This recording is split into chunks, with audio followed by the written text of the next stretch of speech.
Bon, donc l'objectif aujourd'hui, c'est de passer des anciens standards que nous avons utilisés chez Swift vers les nouveaux standards.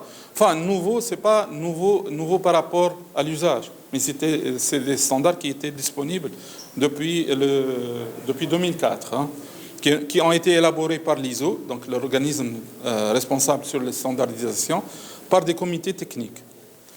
Donc aujourd'hui, on parle de standard MX. Et ça, c'est un exemple. Donc, je vais donc expliciter comment on identifie aujourd'hui un message conforme au nouveau standard. Ça, c'est un message pour faire du transfert de l'argent, donc d'une institution financière vers une autre institution financière, donc de banque à banque. Là, on parle de PAX 008. Donc, comment on identifie aujourd'hui ce type de message? En fait, là, on dit une famille de messages. On a aujourd'hui deux types de familles qui sont dans les systèmes connectés au réseau Swift, soit des messages MX ou bien ce sont des messages MT, donc les premiers standards que nous avons utilisés depuis 1977. Et puis on parle de business area, donc c'est la zone de l'activité. Là on parle de PAX. Donc ensuite, comment, pour chaque zone d'activité, donc on fait du paiement ici de banque à banque ou bien de personne à banque, et ensuite on définit dans les troisième positions, si vous voulez, on définit le type de message, quel type de message nous allons utiliser. Chaque type de message peut avoir plusieurs variantes. Chaque variante peut avoir plusieurs versions. Chaque année, pratiquement, certains types de messages peuvent changer. Donc, et là, on fait analogie avec les standards actuellement. Surtout les banques qui ont l'habitude d'utiliser ces messages vont se retrouver. Donc, ici, on parle de MT103. C'est un message transfert clientèle. Donc là, en fait, c'est un transfert de client vers la banque. Donc, c'est l'équivalent d'un MT103. C'est la famille MT. 103, c'est la catégorie 1. Généralement, chaque catégorie, elle reflète une activité particulière. Par exemple, tout ce qui est gestion de compte, il commence toujours par ACMT, Account Management. Tout ce qui est admin, mais ça, on ne le voit pas, c'est au niveau de technique, c'est administration. Par exemple, le cash management, tout ce qui est en rapport avec la gestion de trésorerie, tout ce qui est en rapport avec les titres, la gestion des titres, les securities, donc, etc. Il y a donc toute une table qui identifie ces zones d'activité ou business area. Donc, parmi les moyens développés par Swift pour assurer cette migration, il y a de nouveaux concepts qui ont été ajoutés. Aujourd'hui, on parle, par exemple, de CBPR+. Finalement, c'est quoi CBPR+? En fait, ce sont un ensemble de specs qui ont été développés par un groupe de travail, à la base formé d'experts, qui ont développé les specs nécessaires pour assurer les règles avec lesquelles on doit définir les messages relatifs à une catégorie particulière, c'est-à-dire la catégorie des paiements transfrontaliers qui sont dans les standards, les anciens standards, catégorie 1, 2 et 9. Donc tout ce qui est gestion de transfert clientèle, gestion de paiement banque à banque et tout ce qui est gestion de trésorerie. Et là, on explique dans la norme ISO comment on va utiliser ces messages-là pour assurer les paiements transfrontaliers qui traversent donc toute la planète avec les différents rapports de trésorerie sur le réseau Swift. Et donc, même les interfaces qui ne sont pas développées par Swift, parce que c'est pas Swift uniquement, c'est pas uniquement lui, ils peuvent être développés par des parties tierces. Ils doivent être conformes à ces specs qui ont été publiés officiellement en 2020. Donc, si je suis un acteur qui souhaite développer des interfaces, je suis dans l'obligation d'être conforme à ces specs. Et je dois valider mon interface avant de pouvoir donc la commercialiser auprès des banques. Pour pour permettre, parmi les choses qui ont été développées par Swift comme moyen pour assurer la migration vers les nouveaux standards, c'est un service de traduction interne à Swift. Donc c'est un traducteur, donc son nom c'est Inflow Translation, donc il va permettre de prendre en charge des messages dans les formats classiques que nous avons toujours utilisés depuis une cinquantaine d'années et les transformer vers les messages équivalents MX. Donc, pour les banques qui n'ont pas encore entamé la migration, ils ont l'avantage d'exploiter, si vous voulez, ce service-là. À la base, c'était un produit qui a été développé par Swift, parce que j'ai dit au départ, pour les gens qui n'étaient pas avec nous, ce sont des standards qui ont été développés quand même il y a une vingtaine d'années. Et ce sont des standards qui ont été adoptés par 70 pays dans le monde. Donc quand même assez important. Mais pour les gens qui n'ont pas encore, il y en a beaucoup, qui n'ont pas encore adopté, on a déjà développé les moyens pour assurer une migration en douceur. Chaque banque, chaque pays, si vous voulez, peut migrer à son rythme à lui. Mais il doit préparer son interface pour recevoir les MX aussi. Donc il peut continuer à envoyer des MT pendant les 3 années jusqu'à 2025, mais il faut en 2025, Swift va arrêter carrément les standards MT, sauf une décision finale. La preuve, pour les gens qui n'étaient pas avec nous, j'ai changé le nom de la présentation.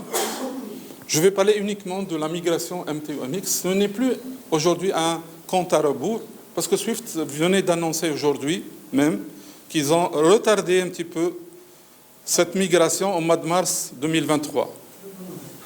Voilà, donc on a encore le temps. Donc au départ, parce qu'on est aujourd'hui à une vingtaine de jours quand même.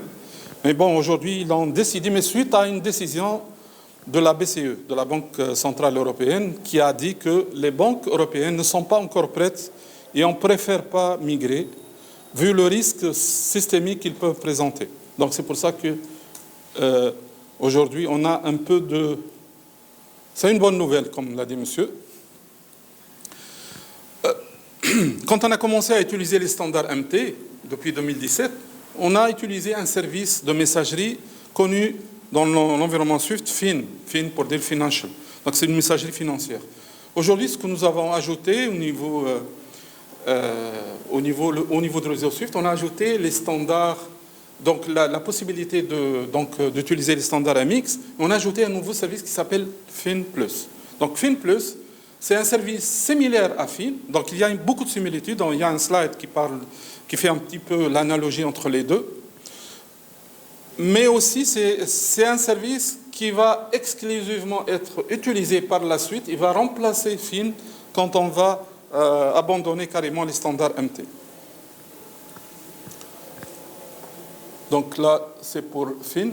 Donc c'est un service comme FIN, c'est many-to-many. Donc on peut envoyer des messages à une banque, à une personne, à plusieurs personnes, donc many-to-many. Et il se base sur un mode store and forward du service Interact.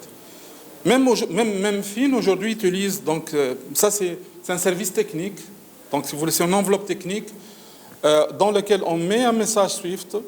Un message Swift finalement c'est un message, c'est du texte plat, hein, c'est un message TXT qui est encapsulé dans un message Interact. Mais le service Interact, ou le message Interact, finalement, c'est quoi? Il a deux formes, disons. Il a une forme qui est store and forward, et je vais expliquer pourquoi. Il y a aussi une forme real-time. Donc, je peux développer des services pour permettre un échange en temps réel avec mes correspondants. L'option store and forward a l'avantage, quand on fait des paiements, on n'est pas tous dans le même fuseau horaire. Moi, je fais, par exemple, des transactions avec les Japonais, par exemple. Les Japonais, il y a un décalage horaire de 8-9 heures. Donc, quand nous, on travaille, eux, ils sont peut-être, même si les Japonais, peut-être ce n'est pas un bon exemple, mais, ils sont peut-être en train de dormir, parce qu'ils ne dorment pas, les Japonais. Voilà. Donc le store and forward, c'est comme mettre dans la boîte à lettres les messages. Donc, FIN+ utilise également ce store and forward. La seule différence avec FIN, c'est qu'il supporte les MX. Donc là, en fait, c'est un slide qui fait un peu... je vais partager avec les présents, parce que là, on ne peut pas la parcourir au bout d'une heure, mais c'est juste pour parcourir les grandes lignes avec les présents. Donc, là, c'est un slide qui fait une analogie entre ce qu'on peut faire avec FIN, le service que nous utilisons jusqu'à aujourd'hui, on continue à l'utiliser jusqu'à les 3 prochaines années, et FIN+. Donc, FIN, c'est basé sur les types de messages. Les messages MT, c'est des messages très, donc, très propriétaires, pour ne pas dire autre chose, et il arrive à leurs limites. Hein. Il faut comprendre aussi, quand on a commencé à développer un service... le service Swift, il faut le mettre dans le contexte. Dans les années 70, les réseaux ne sont pas les mêmes réseaux d'aujourd'hui. Quand j'ai fait des études, je me rappelle, si quelqu'un va me parler avec des séries de Fourier et tout ça, on ne peut pas expliquer que sur 2 fils de quelques millimètres, on peut envoyer un débit qui peut aller jusqu'à quelques centaines de mégas aujourd'hui, alors qu'à l'époque, on parlait de bits. Hein, l'unité, c'est même pas... Donc là, il fallait des réseaux adaptés. C'est des formats très limités, un caractère 7 très restrictif. Maintenant, on passe à des formats XML. Tout le monde aujourd'hui utilise XML avec le boom d'Internet, avec les différents web et tout ça. Donc, c'est des standards, c'est développé par l'ISO, par un comité, le TC68. C'est un comité technique qui travaille, qui est formé essentiellement par des gens qui sont spécialisés dans l'industrie bancaire. Donc, ce n'est pas les banques, mais au sein de l'organisme international. Donc, comme ça, on développe des standards indépendamment des acteurs. Donc, ça, c'est la force. Donc là, en fait, un certain nombre de services qui sont là déjà disponibles, quand il y a une différence, on l'indique. Par exemple, pour passer rapidement, parmi les choses les plus importantes, c'est la taille. On a aujourd'hui une limitation des tailles de messages qui ne peut pas aller au-delà de 10K. Alors que pour un message MX, on peut aller jusqu'à 80K. Donc c'est pratiquement 10 fois, hein, même 10 fois. Parce que là, en fait, ça varie. Ici, ça varie de 2000 à 10K en fonction du type de message. Parce qu'il y a des messages, pour les banquiers, ils savent que les crédits documentaires, quand même, ce sont des messages très lourds.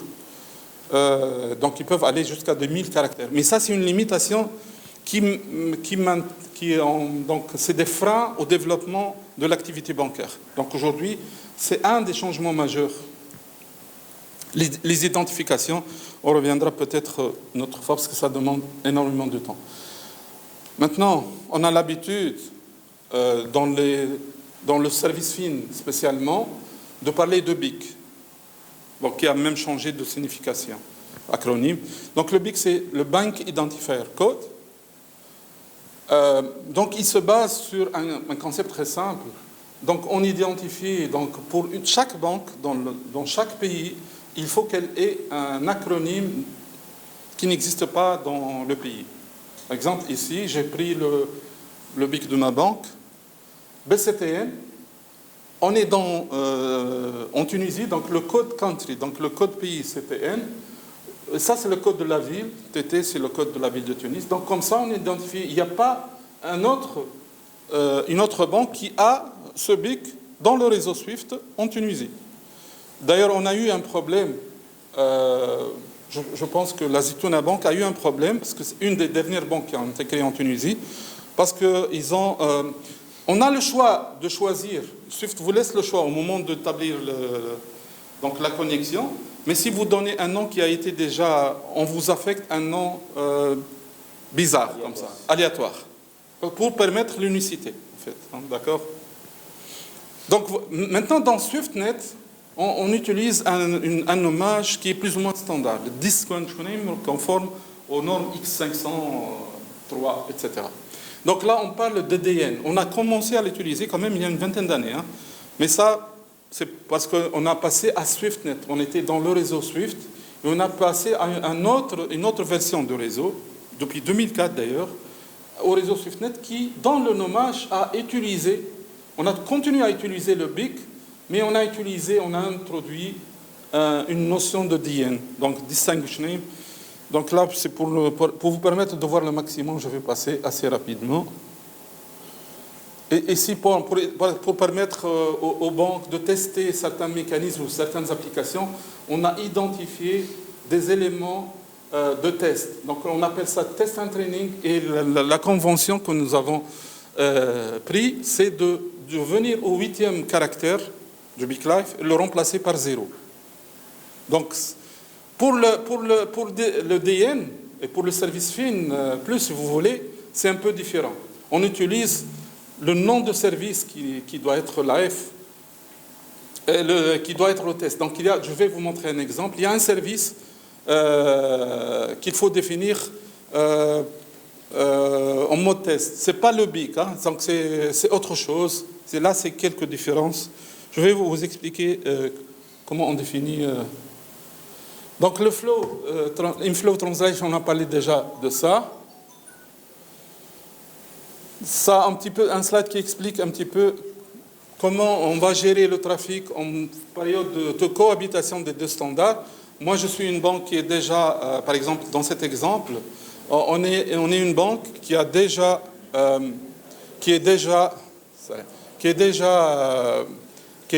passée à ISO, qui peut envoyer un message de paiement à une autre banque qui n'est pas encore ISO.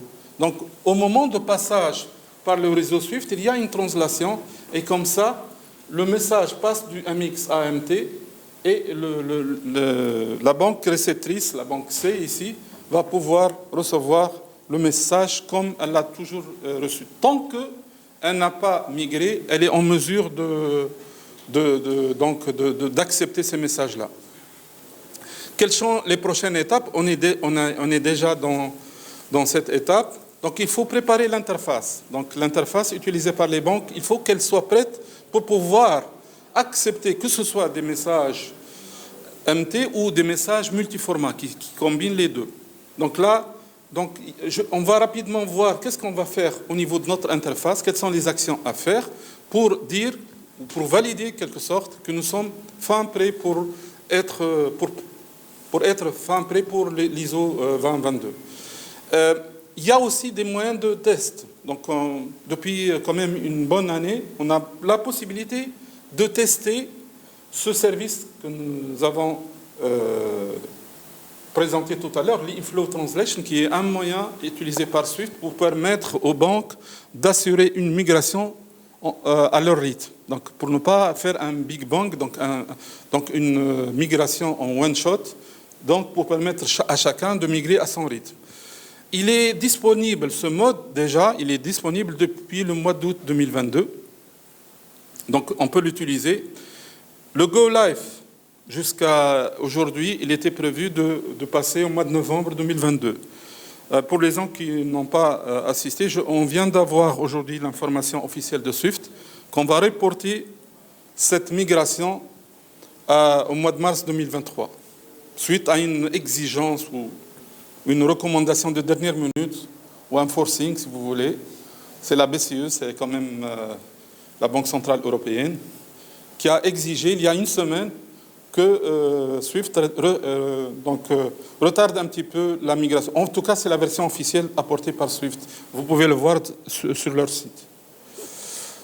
Bon, aussi, parmi les moyens qui ont été mis en place, qui sont déjà disponibles, qui passe en mode prod, c'est le Transaction Manager. Donc, il s'agit d'une plateforme qui a été mise en place à l'occasion de ce projet de migration pour permettre donc de développer un ensemble de services basés maintenant non pas sur le traitement séquentiel des messages, mais sur le traitement basé sur la transaction. Et développer aussi d'autres canaux. Aujourd'hui, tout le monde parle d'open banking, d'API, etc. Donc, Swift, aujourd'hui, met en place donc, des accès en mode API. Et il y a possibilité aussi d'ajouter d'autres services à valeur ajoutée. Donc, la plateforme, en fait, c'est le chevalier de bataille de Swift pour la prochaine décennie, en apportant donc une certaine ouverture. D'ailleurs, toute la technologie de RMA a été un petit peu repensée pour faire face ou pour s'accommoder au nouveau canal qui est le canal API. parce qu'on parle de digitalisation, on est dans la transformation. Tout le monde aujourd'hui s'oriente à ne rien coder. Et donc utiliser les différents donc, API, hein, les différents modes utilisant API. Donc c'est un channel qui a bouleversé un petit peu la donne chez Swift. Et donc avec cette plateforme qui s'appelle Transaction Manager OTM, ils vont pouvoir assurer ça. Donc, ils vont pouvoir également développer les paiements instantanés. Parce qu'aujourd'hui, on a les paiements réguliers. Quand je fais un paiement régulier transfrontalier, il met 3, voire même 4 jours, voire même une semaine, ça dépend. Donc, aujourd'hui, il n'y a pas plus qu'aujourd'hui. On parle d'initiatives au niveau de l'Europe qui parlent de paiements instantanés. Donc, on en parle de ça il y a quelques années, mais aujourd'hui, ça devient une réalité. Pour passer de 3 jours à 10 secondes.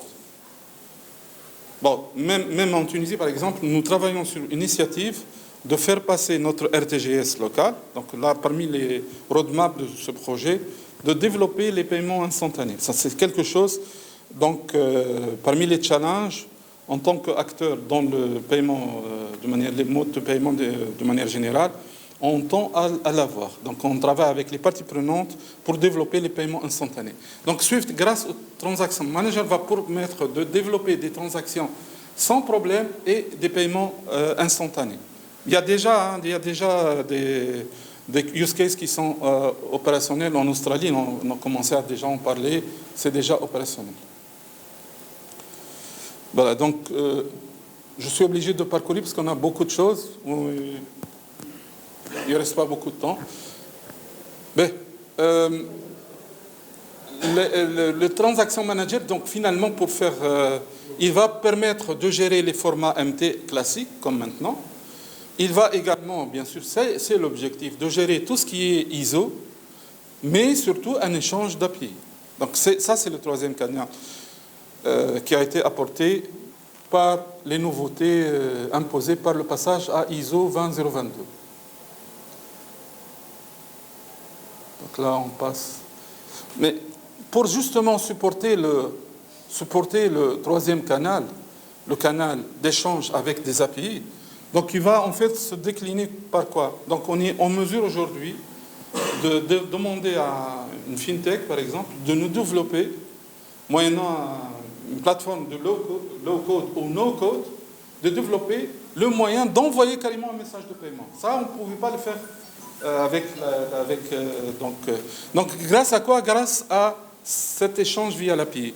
Et que parmi les conséquences de ce changement radical, Swift était dans l'obligation de réviser sa politique de RMA. En fait, c'est quoi RMA? En fait, Relation Management Application. Donc c'est un moyen qui a été utilisé depuis maintenant une vingtaine d'années, depuis que nous avons migré vers SwiftNet, donc en 2004. Donc on a utilisé ces relations qui existent entre la banque et ses correspondants pour permettre d'envoyer ou de recevoir des paiements. Donc, c'est-à-dire, moi, je ne peux pas envoyer un paiement à une banque si préalablement elle ne m'a pas donné une autorisation par le biais de cette application. Cette application était conçue au départ exclusivement locale, au niveau de l'interface de la banque. Donc, pour permettre les échanges API, il ne faut pas qu'il y ait quelque chose au niveau de l'interface. Donc là, ils ont carrément changé la donne en imposant un changement radical, qui va continuer, vous allez voir le roadmap de ce projet, et normalement, il va se terminer vers la fin de l'année prochaine, Inch'Allah. Donc, passer d'un mode local à un mode centralisé, déjà opérationnel. Actuellement, donc depuis le mois d'août, il y a un portail qui nous permet à nous, les banques, d'accéder à nos autorisations qui sont gérées par nous, donc nos administrateurs, les administrateurs de la sécurité, les gens qui s'occupent de tout ce qui est relations internationales, c'est eux qui établissent les autorisations. Depuis 2004, comme je l'ai signalé, c'est un concept introduit localement, il passe à un niveau centralisé. Aujourd'hui, il passe donc, on est là, il est Donc, il est disponible pendant le troisième trimestre, nous y sommes, et il va permettre aux banques d'accéder à un portal chez SWIFT et pour pouvoir créer des autorisations, gérer les autorisations, supprimer, etc. Donc, il y aura un échange entre tout ce qui est centralisé et tout ce qui est local par un mécanisme d'échange de fichiers, de distribution de fichiers. Mais à la fin, donc, il y aura disparition de la gestion locale. Il n'y aura plus de gestion locale. Donc ça, c'est parmi les conséquences directes que SWIFT a adopté un nouveau canal basé sur les échanges API. Bon, rapidement, pour les gens qui ne connaissent pas, donc c'est juste pour rappeler un petit peu, pour présenter un petit peu les portefeuilles d'applications ou de solutions de connexion au réseau SWIFT. Il y a l'interface Light 2. Aujourd'hui, on parle aussi de Alliance Cloud. Il n'y a pas de grande différence entre Alliance Light 2 ou Alliance Cloud. Il y a une banque tunisienne qui est déjà connectée via Alliance Light 2. L'avantage qui a été développé depuis 2013, l'avantage de cette solution, c'est que vous n'avez pas besoin de passer par un provider de connexion. Vous n'avez pas besoin, vous passez directement via Internet, directement. Mais au niveau de votre interface, vous avez quelques logiciels pour faire de transfert automatique, donc faire de mécanismes automatiques. Il y a un petit client à installer si vous voulez faire de l'interfaçage avec vos applications de back-office. Sinon, il y a la possibilité de saisir vos messages directement, puisque l'interface, elle est gérée au niveau central, au niveau SWIFT. Il y a le serveur réellement, Light 2, existe sur le... Par contre, ce qui est standard aujourd'hui, c'est que la plupart des banques en Tunisie, par exemple, je prends le cas de la Tunisie, même en Afrique, puisque je connais aussi le paysage en Afrique, disposent de leur propre système de messagerie. Donc le système de messagerie, en l'occurrence, c'est soit Alliance Access, ou une autre forme d'interface qui est moins contraignante et il y a moins de fonctionnalités, ou l'entrée de gamme, si vous voulez, qui s'appelle Alliance Entry. Donc la plupart des banques, en Afrique surtout, disposent de cette interface. Il y a d'autres interfaces, mais qui sont adressées à de très grandes banques. Généralement, il n'y a pas en Afrique. Mais c'est la plupart des interfaces. Mais avant, il y a un serveur d'application, si vous voulez, et là, il n'y a pas de données ici. Les données sont sur ce serveur-là. Donc vous pouvez déployer ce serveur d'application dans une zone qui est moins critique que la zone data center, par exemple. Donc là, ce web server, si vous voulez, il est connu sous le nom Alliance Web Platform, sachant qu'on peut l'installer sur le même serveur. Donc on peut l'installer. La plupart des banques, par exemple en Tunisie, installent Alliance Access avec Alliance Web Platform. Et derrière, on n'a pas besoin de grand-chose. On a besoin juste d'un navigateur. Ou alors, on peut, bien sûr, il y a pas mal de banques qui ont leur propre core banking, leur propre ERP, qui permet donc de s'interfacer directement via Alliance Access. Ensuite, il y a la partie connectivité. Donc, il y a un logiciel qui s'appelle Alliance Gateway. Il y a deux façons de le faire. Donc, si vous êtes une banque d'une certaine dimension, vous pouvez l'avoir. Alliance Gateway, on peut l'avoir. Pour le cas de la Tunisie, quand on a été confronté aux problématiques de passage à SwiftNet en 2004, donc on était dans l'obligation de consolider toutes les connexions des banques tunisiennes à un seul switch, si vous voulez, et on a en l'occurrence choisi de le mettre dans la société qui est sous le contrôle total des banques, c'est la société Ciptel.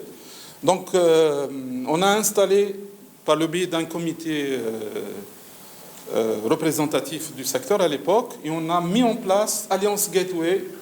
On est venu aux gens de la Ciptel qui ne connaissaient rien du tout, et grâce à ce comité national, on a pu déployer cette Alliance Gateway. Pour le reste du monde, par exemple l'Afrique, il y a pas mal de services bureaux donc, qui offrent ce service et offrent cette connectivité à des banques de la place ou même des banques hors place. Donc nous, on a choisi de développer notre propre service bureau. Donc c'est le service bureau qui est déployé à Swift. Ce modèle a échangé. Il y a pas mal de banques aujourd'hui qui ont préféré externaliser la partie Alliance Access et la partie Alliance Entry aussi. Du coup, aujourd'hui, les préparations de cette interface ou l'autre, il n'est plus du ressort des banques. C'est à la CIBTEL de préparer l'interface. Donc, du coup, ils sont déchargés de ces éléments d'administration quand même très difficiles à suivre et il faut avoir les ressources nécessaires pour le faire. Donc, actuellement, nous avons 6 ou 7 banques qui ont préféré externaliser même la partie messagerie. Il y a aussi un problème de budget, les licences. Le problème de budget, oui, mais essentiellement, c'est un problème d'administration. Et les gens, quand on a travaillé au départ, quand on s'est connecté pour la première fois en Tunisie, il y avait une communauté très solidaire.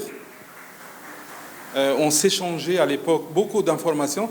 Aujourd'hui, paradoxalement, avec tous les moyens de communication, on est moins solidaire. Du coup, chaque banque dispose de son propre... Mais bon, honnêtement, ce n'est pas exclusivement le facteur... parce que je ne suis pas sûr que le business model proposé aujourd'hui, il est moins cher que de peut-être le gérer par moi-même. Mais on n'a pas aujourd'hui les ressources nécessaires qui peuvent administrer un système. C'est un système assez critique. Les banques, je l'ai signalé au départ, gagnent de l'argent avec cette interface.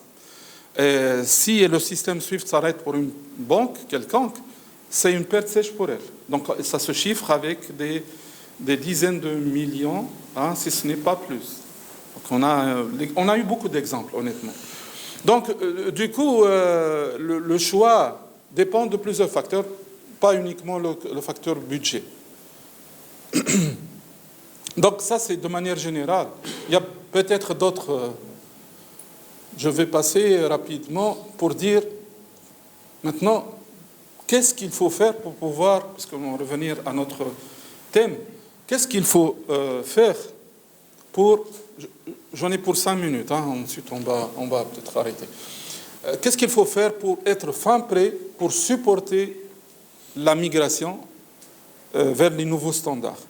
Il faut avoir au niveau du système, si on a choisi, par exemple, de maintenir...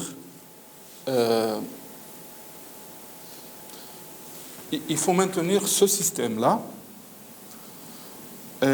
Bon, la plupart des banques, comme je l'ai signalé, ont délégué ça. Il y a même des banques qui ont délégué ça à SWIFT. Parce que SWIFT a développé l'équivalent de Gateway chez elle avec l'évolution vers les solutions cloud. Donc, il offre ça comme un service. D'ailleurs, on appelle ça Remote Alliance Gateway. Donc, c'est un RAG. Ce n'est plus un SAG, ce n'est pas un SWIFT Alliance Gateway. C'est un RSAG, un Remote SWIFT Alliance Gateway. Donc, la plupart des banques auront à faire beaucoup de travail à ce niveau, au niveau de SWIFT Alliance Access. Au niveau de cette interface, bien sûr, et celui-là, parce que ce sont deux produits différents. On peut l'installer séparément, mais on peut les installer dans le même serveur. Donc, pour passer rapidement, donc il faut commencer par installer tout d'abord la toute dernière version. La toute dernière version qui est disponible aujourd'hui, il est recommandé d'installer toujours la toute dernière version pour des considérations de conformité et pour des considérations de sécurité aussi. Parce que c'est périodiquement, depuis la casse de Bangladesh, SWIFT élabore également des patchs de sécurité de manière continue. Donc il faut toujours veiller à installer la version 7, la toute dernière version. Il faut aussi reconnaître qu'il y a une version qui n'est pas la toute dernière version, qui supporte le passage. Je ne l'ai pas mentionné, parce que pour ne pas inciter les banques à rester à la version 7.5, parce que c'est une version qui date de 3 ans déjà. Donc maintenir comme ça une application, même s'il y a les patchs nécessaires, de correction nécessaires, je préfère donc que les banques installent la toute dernière version, qui est la 7.6.51, qui est une version qui est sortie au mois de juillet 2022. Pardon? Ça, je parle pour Alliance, hein, la plupart des banques Alliance, d'accord? Et même pour les produits Gateway, ils ont plus ou moins les mêmes versions. Il y a une différence, un décalage.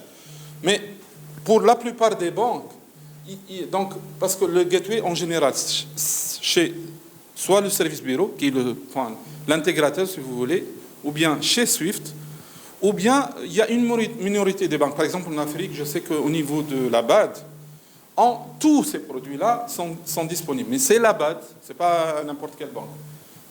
Donc, là, ils sont obligés de faire les installations partout, pas uniquement au niveau Alliance Access. Mais ici, c'est exclusivement pour Alliance Access. Il faut aussi installer les standards MT. Quand je parle des standards MT, c'est comme si il y a une certaine confusion. En fait, les standards MT, c'est des changements. Tous les standards subissent des changements chaque année. Et en général, on installe les nouveaux standards pendant le 3e dimanche, dimanche ou samedi du mois de novembre. Ça tombe avec le 20 novembre. Donc, Fama un patch, qui est le dernier patch, qui est le patch 7650, qui installe les standards 2022. Et il y a une façon pour les activer. Ça, donc, c'est comme si on va continuer à travailler avec MT normal. On est dans l'obligation de les installer. Ensuite, il faut installer 2 canaux de communication. On appelle Emission Profile and Reception Profile. Ces 2 profils, pour envoyer des messages MX, on utilise ce canal qui s'appelle Emission Profile, et pour recevoir, on utilise un autre canal à la réception qui s'appelle Reception Profile. Mais ça, seulement pour le service FinPlus que j'ai présenté tout à l'heure. Donc, c'est-à-dire, si je résume un petit peu, nous allons avoir 2 flux, un flux des MT et un flux des MX. On est dans l'obligation de les avoir tous les 2. Pour avoir les MT, il n'y a pas de souci, ils sont déjà là depuis une 50aine d'années. Pour les MX, on doit ajouter 2 nouveaux canaux, 2 nouveaux éléments qui sont l'Emission Profile et Reception Profile. D'accord? Mais quand on parle de Reception Profile, il ne supporte que le service FinPlus. Donc on ne peut pas utiliser ces canaux que pour envoyer ou bien recevoir des messages MX. Donc ça c'est... Qu'est-ce qu'il faut faire? Donc ça c'est un checklist. Il faut installer un petit fichier qui s'appelle Application Service Profile. C'est un petit fichier qu'on télécharge du site officiel de Swift. Il est impératif de le faire. Pourquoi installer? Parce qu'il change tout le temps. Et là, pour être sûr que nous embarquons les services imposés par la migration. Si on n'installe pas, on ne va pas voir les services nouveaux introduits par la migration. Il faut installer aussi les standards. Comme on a installé les standards MT, il y a un autre fichier qu'il faut l'installer pour supporter les specs CBPR+, Cross Border Payment and Reporting Plus. Ensuite, il faut également faire un peu de configuration supplémentaire, parce que là, on ajoute des éléments nouveaux. Donc, il faut aller configurer la gateway. Depuis 2004, on n'envoie jamais un message au réseau Swift s'il n'est pas signé électroniquement.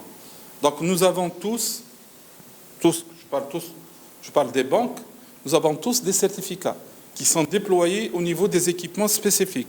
C'est des équipements hardware qui sont installés, pour le cas de la Tunisie par exemple, au niveau de la société Siptel, c'est-à-dire les HSM, les Hardware Secure Modules, ce sont des certificats. C'est comme le HSM utilisé par l'ANSEI aujourd'hui qui délivre les DigiGo, les certificats pour signer des documents. Donc également, on a utilisé ce concept, c'est une PKI spécifique à Swift, et là, il faut ajouter les rôles, parce que là, on va ajouter de nouveaux services, il faut indiquer à votre certificat que vous allez maintenant également utiliser ces nouveaux services. Donc là, il faut définir les Role-Based Access Control, les RBAC, par le biais d'une application spécifique. Et il faut faire attention parce qu'il y avait le changement que j'ai indiqué au niveau application Relation Management Application. Donc ces actions-là, c'est en quelque sorte un checklist. Bon, les slides montrent toutes ces actions-là. Donc bon, malheureusement, on n'a pas beaucoup de temps. Ce que je vais faire, je vais partager avec vous pour les gens qui sont intéressés. Je vais partager avec vous, parce que là, effectivement, c'est les choses que j'ai utilisées lors d'un cours pour préparer une interface. avec des aspects pratiques. Bon, là, au bout d'une heure, je ne peux pas faire la même chose, mais c'est vraiment les détails sur une interface réelle. Hein. J'ai une machine, donc une VM ici, une machine virtuelle sur laquelle j'ai travaillé. Mais vous voyez là, c'était en mois de juin, donc la version 7.6 n'est pas encore sortie. Voilà, donc en gros, ce sont des actions nécessaires, indispensables, pour dire que nous sommes vraiment prêts. Donc il y a d'autres aspects, honnêtement, on n'a pas le temps pour les développer, il y a beaucoup de choses. Bon, si vous avez le temps, je vous invite à parcourir. Et si vous avez des questions, pas maintenant, hein, mais vous avez mes coordonnées, il n'y a pas de souci. Oui, bien sûr. Je ne sais pas si j'ai des cartes.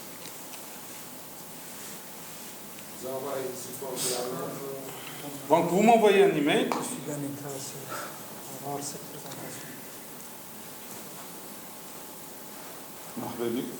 Mauritanie. J'ai eu l'occasion de venir plusieurs fois en Mauritanie. Alors, on a déjà échangé. Non, pas ça. Je vous ai confondu une autre personne. Laisse-moi mettre, je ne sais pas. أنت ما عندك ولا جاري؟ جاري يتهني بلا.